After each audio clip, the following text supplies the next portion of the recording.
چیلیبی موسیٰ کی موت کے بعد اب محمد اول، جو کہ مہمت اول کے نام سے بھی جانے جاتے ہیں، سلطنت عثمانیہ کے تنہا وارث تھے، اور اب ان کے خلاف کوئی بھی تخت کا وارث زندہ نہیں بچا تھا،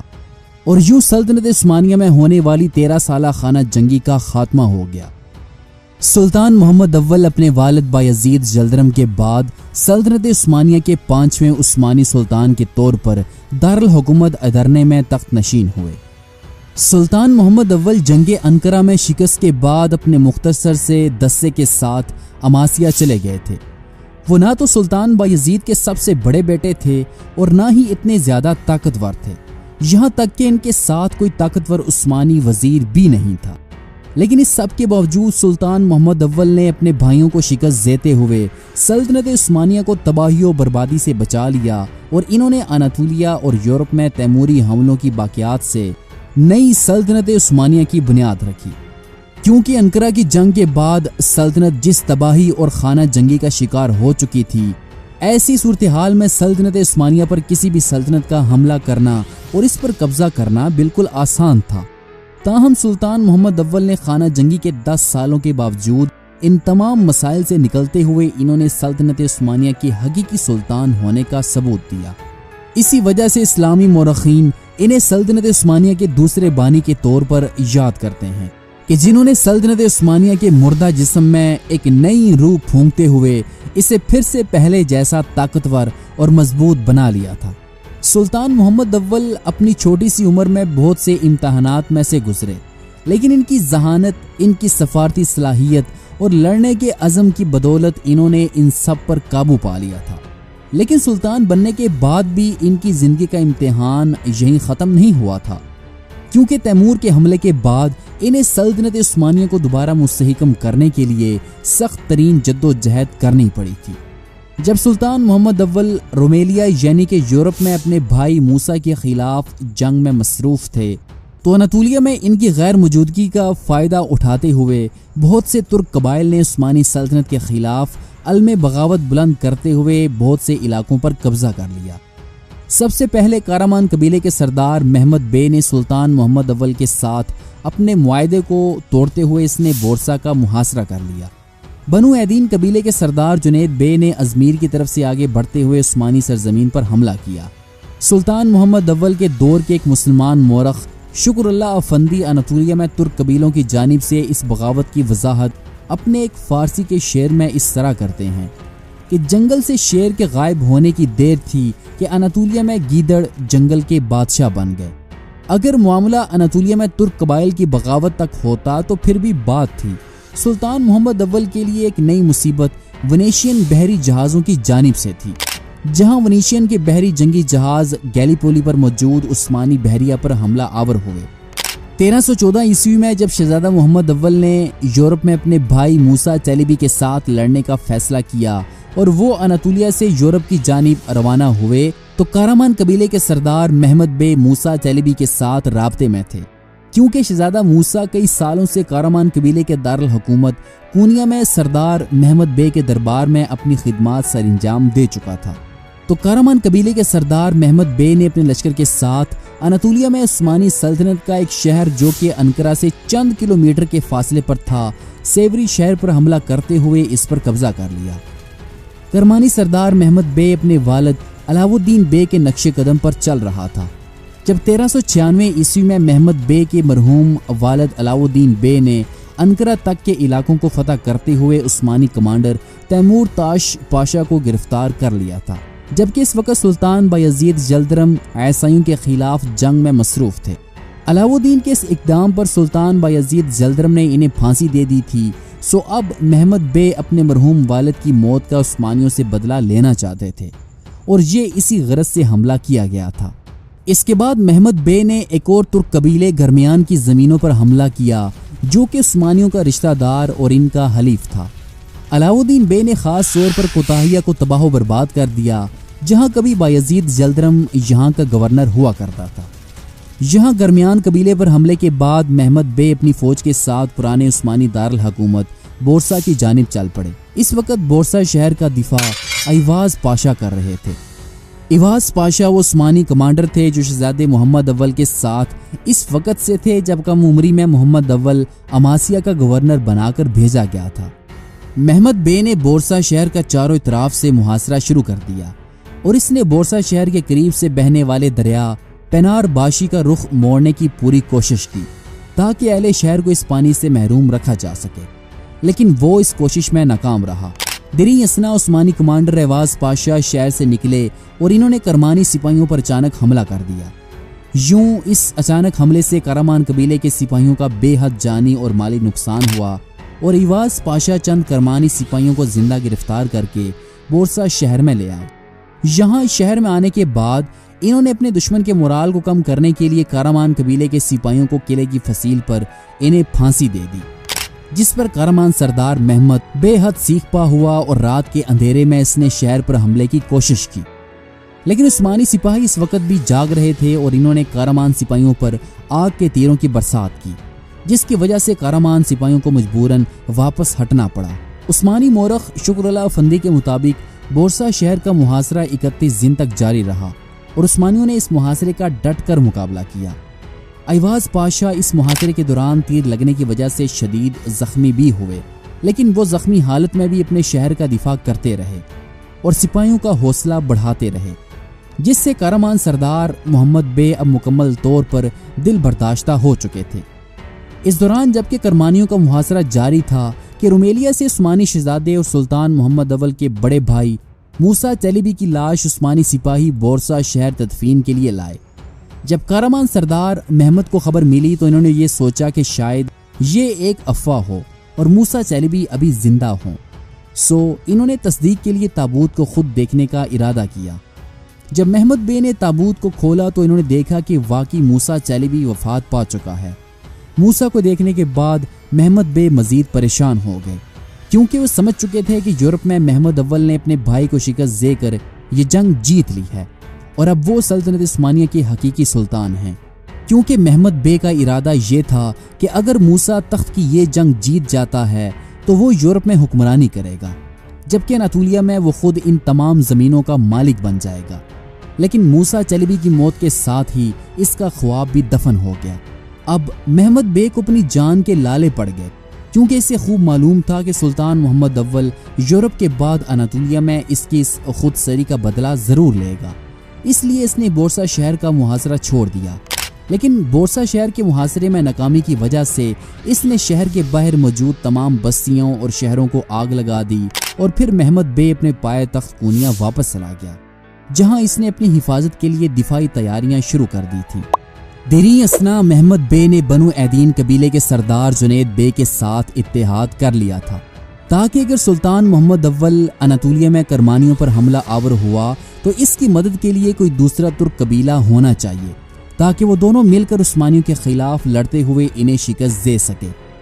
جب اناطولیہ میں یہ ترک قبائل عثمانیوں کے خلاف بغاوتوں میں مصروف تھے تو سلطان محمد اول اس وقت ادرنے شہر میں سلطنت میں مزید بہتری کے لیے اپنے درباری وفد کے ساتھ مصروف تھے کہ اس دوران رومی شہنشاہ مینویل نے اپنے حلیف سلطان محمد اول کو، جس نے موسیٰ چیلیبی کے خلاف سلطان محمد اول کی فوجی مدد کی تھی، جب اسے معلوم ہوا کہ تخت کی جنگ میں محمد اول یعنی کہ اس کا حلیف فتح یاب ہو گیا ہے، تو اس نے مبارکباد دینے کے لیے اپنا ایک سفیر ادرنے شہر میں سلطان محمد اول کے دربار میں بھیجا۔ رومی مورخین کے مطابق یہ سفیر رومی شہنشاہ کی جانب سے سلطان محمد اول کو فتح کی مبارکباد دینے کے لیے گیا اور اس کے ساتھ ساتھ اس نے بے شمار تحائف بھی سلطان محمد اول کو بادشاہ کی جانب سے پیش کیے۔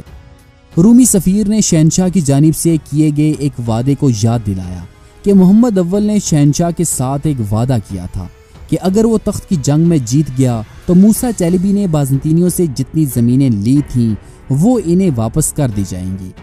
سلطان محمد اول نے اس بات میں سر ہلایا اور سفیر کو جواب دیا کہ مجھے اپنا وعدہ یاد ہے، لیکن میں چاہتا ہوں کہ میری بہن فاطمہ جو کہ استنبول میں اسیر ہے اسے سب سے پہلے میرے پاس بھیج دیا جائے، جس پر عمل کرتے ہوئے رومیوں نے سلطان کی بہن کو ادرنے شہر میں واپس پہنچا دیا اور سلطان نے اپنے وعدے کے مطابق ان تمام زمینوں کو شہنشاہ کے حوالے کر دیا جن کا سلطان نے رومیوں کے ساتھ وعدہ کیا تھا۔ اس دوران سلطان نے سربوں کے ساتھ بھی تعلقات بہتر کرنے کے لیے نواب بھرتے شہر کو ان کے حوالے کر دیا، جس میں بے شمار چاندی کی کانیں موجود تھیں۔ یوں سربوں کی وفاداری عثمانیوں کے ساتھ اب مزید مضبوط ہو گئی۔ یورپ میں سلطان محمد اول نے اپنی اس پالیسی کے ذریعے سربوں اور بازنطینیوں کے ساتھ اچھے تعلقات قائم کر لیے تھے۔ یہ امن سلطنت عثمانیہ کے لیے بے حد ضروری تھا، کیونکہ پچھلے 10 سال سے سلطنت عثمانیہ میں تخت کے لیے جو خانہ جنگی جاری تھی، اس نے تقریباً سلطنت عثمانیہ کو تباہی کے دھانے پر لا کھڑا کیا تھا۔ اس لیے سلطنت کی بقا کے لیے عیسائیوں کے ساتھ اتحاد اور امن بے حد ضروری تھا، کیونکہ تخت کی 10 سالہ جنگ نے عوام میں بدامنی پیدا کر دی تھی اور سلطنت انتہائی کمزور ہو چکی تھی۔ اس سول وار کے علاوہ تیمور نے سلطنت عثمانیہ پر جو حملہ کیا تھا، اس سے بھی سلطنت عثمانیہ کو انتہا درجے کا نقصان پہنچا۔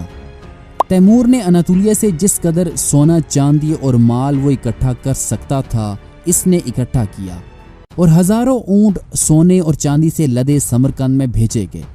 اس لیے سلطان محمد اول کے کیے گئے یہ معاہدے سلطنت کے لیے بے حد مفید ثابت ہوئے، اور آخر میں یورپ میں امن کی ایک بڑی وجہ یہ بھی تھی کہ سلطان محمد اول اناطولیہ میں جانے سے پہلے یورپ میں امن و امان قائم کرنا چاہتے تھے۔ یوں ان تمام معاہدوں کے بعد سلطان محمد اول نے اب اناطولیہ میں اپنے ترک بھائیوں کو سبق سکھانے کے لیے ادرنے شہر میں فوجوں کو جمع ہونے کا حکم دیا، جس کے بعد 1413 عیسوی میں سلطان محمد اول اپنی فوج کے ساتھ اناطولیہ کے لیے روانہ ہوئے۔ یہاں اناطولیہ پہنچنے کے بعد سلطان محمد اول نے کارمان سردار محمد بے کو سبق سکھانے سے پہلے انہوں نے بنو ایدین کے سردار جنید بے کو سبق سکھانا زیادہ ضروری سمجھا۔ اس دوران جنید بے نے سلطان محمد اول کی فوجوں کا مقابلہ کرنے کے لیے اپنے قلعے ازمیر کا بھرپور دفاع کیا، لیکن سلطان محمد اول اپنی پوری جنگی تیاری کے ساتھ اناطولیہ آئے اور انہوں نے 10 دن کے محاصرے کے اندر ازمیر شہر پر حملہ کر کے اسے فتح کر لیا تھا۔ لیکن سلطان محمد اول نے فتح کے بعد بنو ایدین قبیلے کے سردار جنید بے کو کچھ بھی نہ کہا۔ سلطان محمد اول باقی عثمانی سلاطین کے مقابلے میں انتہائی رحم دل اور با کمال سلطان تھے۔ انہوں نے اناطولیہ کے ترک مسلمانوں کو قتل کرنے کی بجائے انہیں معاف کرنا زیادہ ضروری سمجھا، اور ہمیشہ جب کبھی بھی کسی ترک قبیلے نے عثمانیوں کے خلاف بغاوت کی تو انہوں نے پہلے تو اس بغاوت کو ختم کیا، اور پھر بجائے اس کے کہ وہ ان ترک ریاستوں پر حملہ کر کے انہیں اپنی سلطنت میں شامل کر لیتے، وہ ہمیشہ ان باغی ترک سرداران کو معاف ہی کرتے رہے۔ یوں بنو ایدین کو بھی معاف کرتے ہوئے انہوں نے صرف خراج پر ہی اکتفا کیا۔ بنو ایدین قبیلے کی بغاوت کو ختم کرنے کے بعد سلطان محمد اول واپس پرانے عثمانی دارالحکومت بورسا شہر پہنچے، جہاں انہوں نے کارمان سردار محمد بے کے ہاتھوں تباہ ہونے والی عمارتوں کا جائزہ لیا۔ اس کے بعد سلطان نے اپنا ایک سفیر بنو جاندار قبیلے کے سردار اسفندیار بے کے پاس کارمان قبیلے کے خلاف فوجی مدد کے لیے روانہ کیا۔ اسفندیار بے نے عثمانی فوج کی مدد کے لیے اپنے بیٹے قاسم بے کی سربراہی میں فوج کا ایک دستہ سلطان محمد اول کے پاس بھیجا۔ ادھر درمیان قبیلے کے سردار یعقوب بے دوم نے بھی اپنے سپاہیوں کو سلطان محمد اول کی مدد کے لیے بھیجا، اور جلد محمد اول اپنی فوج کے ساتھ کارمان قبیلے کے خلاف پیش قدمی کرنے لگے، اور انہوں نے بغیر کسی مزاحمت کے اک شہر، سیڈی شہر اور بے شہر کو فتح کر لیا۔ ان زمینوں پر فتح کے بعد عثمانی فوجیں کرمانیوں کے دارالحکومت کونیا جا پہنچی، جہاں انہوں نے شہر کا باقاعدہ محاصرہ شروع کیا۔ اگرچہ اس دوران بہت سی زمینیں کارمان سردار محمد بے گھما چکا تھا، لیکن اس کے باوجود اس نے سلطان محمد اول کے خلاف ڈٹ کر مقابلہ کیا، اور اس نے شہر کے دروازے کھولنے سے بھی انکار کر دیا۔ اس محاصرے کے دوران موسلا دھار بارشیں شروع ہو گئیں، اور بالآخر کارمان سردار محمد بے نے صلح کی درخواست کی، جسے سلطان محمد اول نے منظور کرتے ہوئے کرمانیوں کے ساتھ صلح کر لی، اور وہ اپنی فوجوں کے ساتھ کارمان قبیلے سے واپس چلے گئے۔ لیکن ابھی سلطان محمد اول راستے میں تھے کہ کرمانی سردار محمد بے نے اپنے وعدے کو توڑتے ہوئے بے شہر پر حملہ کر کے اسے دوبارہ اپنی سلطنت میں شامل کر لیا۔ جب یہ خبر سلطان محمد اول کو پہنچی تو وہ بہت غصے میں آئے، اور انہیں محمد بے کی عہد شکنی کا بے حد دکھ ہوا، اور جب سلطان انقرہ کے قریب پہنچے تو وہ اچانک بیمار پڑ گئے۔ دری اسنا سلطان محمد اول کا خاص آدمی اور عظیم الشان وزیر بایزید پاشا عثمانی فوج کا سربراہ بن گیا۔ سربراہ بننے کے ساتھ ہی اس نے کارمان قبیلے کے سردار کے پاس ایک خط بھیجا، کیونکہ اس کی اور کرمانی سردار محمد بے کی آپس میں اچھی دوستی تھی۔ اس نے فوری طور پر محمد بے کو سلطان کی بیماری کی خبر دی اور اسے بتایا کہ عثمانی سلطان بستر مرگ پر ہے اور جلد اس کی موت ہو جائے گی۔ اب میں عثمانی فوج کا سربراہ بن چکا ہوں، تم جلد اپنی فوجوں کے ساتھ عثمانی سلطنت پر حملہ کر دو، میں تمہارے ساتھ ہوں۔ یہ خبر سننے کے بعد کرمانی سردار بے حد خوش ہوا اور وہ اپنی فوج کے ساتھ انقرہ کی جانب کوچ کرنے لگا۔ لیکن انقرہ پہنچنے سے پہلے ہی راستے میں عثمانی آغا بایزید پاشا نے گھات لگا کر محمد بے پر حملہ کیا اور اسے اور اس کے بیٹے سمیت زندہ گرفتار کر لیا گیا۔ جلد یہ خبر انقرہ میں سلطان محمد اول کو دی گئی، جس سے سلطان محمد اول بے حد خوش ہوئے۔ اس کے بعد کرمانی سردار کو سلطان محمد اول کے سامنے حاضر کیا گیا۔ سلطان نے کھڑے ہو کر کہا کہ میں تمہارے ساتھ کیا سلوک کروں، جس پر کارمان سردار نے کہا کہ میں اپنے سلطان کا پابند گناہ گار بندہ ہوں، فرمان میرے سلطان کا ہے۔ اس کے بعد سلطان نے کارمان قبیلے کے سردار سے کہا کہ تم قسم کھاؤ کہ تم دوبارہ بغاوت نہیں کرو گے اور نہ ہی مسلمانوں کا ناحق خون بہاؤ گے۔